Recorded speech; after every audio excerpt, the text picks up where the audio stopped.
Now, this morning we have our political analyst, Alton Dillard, here in studio. Always good to see you. Likewise. Morning after, what are the big moments you're still thinking about?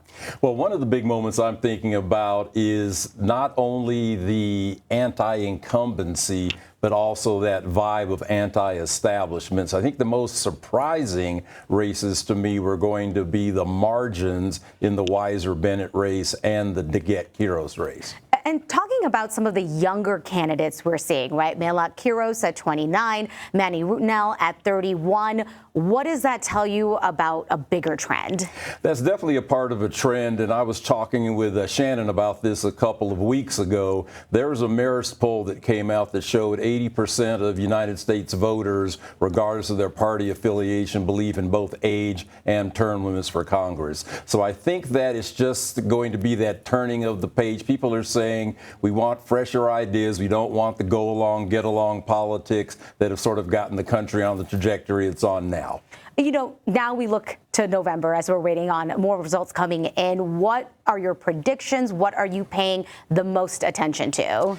You know, as far as predictions go, I still can see, at least as far as the constitutional offices in Colorado, pretty much a Democratic sweep. The Colorado GOP is still struggling to find their footing. One of the races I am keeping an eye on there, though, is going to be Attorney General. You know, that's going to be one of the ones because people are saying, yeah, there's quality of life issues, et cetera. So maybe a Republican squeaks in there, but I'm just not seeing that. And then, you know, like you mentioned with CD8, because of the balance of the U.S. Congress being in power, that's going to be a big one. But now that the Supreme Court has ruled to open up even more dark money and remove some of the coordination requirements, that's going to be probably the biggie.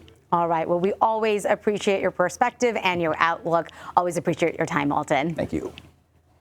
Well, you can stay up to date with results at any point on our website. All of that is on denver7.com.